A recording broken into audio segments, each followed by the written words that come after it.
కర్నూలు తహసీల్దార్ office వద్ద రవిశంకర్ గౌడ్ అనే వ్యక్తిపై గురునాథ్ అతని అనుచరులు దాడికి పాల్పడ్డారు. కర్రలు, రాడ్లతో దాడి చేశారు. రవిశంకర్ గౌడ్కు గాయాలు కావడంతో ఆసుపత్రి తరలించారు. సర్వే నంబర్ 608H రుద్రావరం గ్రామంలో నెలకొన్న భూ వివాదంలో గత కొంతకాలంగా గొడవలు జరుగుతున్నాయి. ఇవాళ కర్నూలు తహసీల్దార్ సమక్షంలో విచారణ ఉండగా అక్కడ దాడి జరిగింది.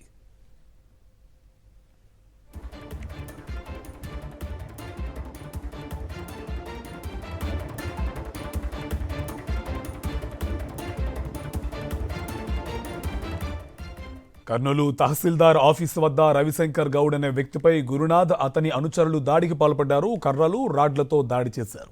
రవిశంకర్ గౌడ్కు గాయాలు కావడంతో ఆసుపత్రికి తరలించారు. సర్వే నంబర్ 608H రుద్రావరం గ్రామంలో నెలకొన్న భూ వివాదంలో గత కొంతకాలంగా గొడవలు జరుగుతున్నాయి. ఇవాళ కర్నూలు తహసీల్దార్ సమక్షంలో విచారణ ఉండగా అక్కడ దాడి జరిగింది.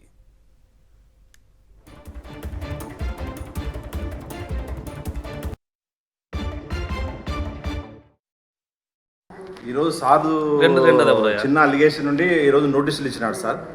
ఆ నోటీస్ 11 గంటలకి ఇస్తే 11 గంటల గురించి సార్ కోసం కలుద్దామని వస్తే సారు 6 కేసులో ఆర్డీఓ గారి దగ్గర బిజీ ఉన్నాడు సార్. నేను ఆ టైంలో సార్తో పాటు నేను అక్కడ నారాయణ దగ్గర టీ తాగి సార్ వస్తుంటే సార్తో పాటు ఎన్నికలు వస్తున్నాను సార్. ఎన్నికల వాళ్ళు నేను లోపలికి దాటుతున్నాను.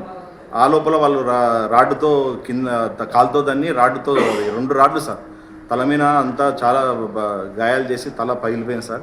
అది మాది ఆల్రెడీ 608H రుద్రవరంలో ల్యాండ్ ఇష్యూ ఉంది. వాళ్ళు దాదాపు 87 సెంట్లు ఎంక్రోచ్మెంట్ చేసినారు. దానికి సంబంధించి కలెక్టర్ గారికి తహసీల్దార్ ఆర్డీఓ కంప్లైంట్ చేసినాను. దాని గురించి సార్ ఆల్రెడీ ఈరోజు నోటీసులు ఇష్యూ చేసినాడు. ఈరోజు నోటీసులు ఇష్యూ ఉందని దాని మీద వాళ్ళు నన్ను ఎంక్రోచ్మెంట్ చేసిన వాళ్ళు ఈరోజు నన్ను హత్యా ప్రయత్నం చేసి సాక్షాత్తు ఆర్డీఓ ఆఫీసు కళ్ళు తహసీల్దార్ కార్యాలయం ఎదుటనే నా మీద దాడి చేసి నన్ను చంపడానికి ప్రయత్నం చేసినారు సార్. గురునాథ్, గోపాలు ఆయన అనుచరులు సార్.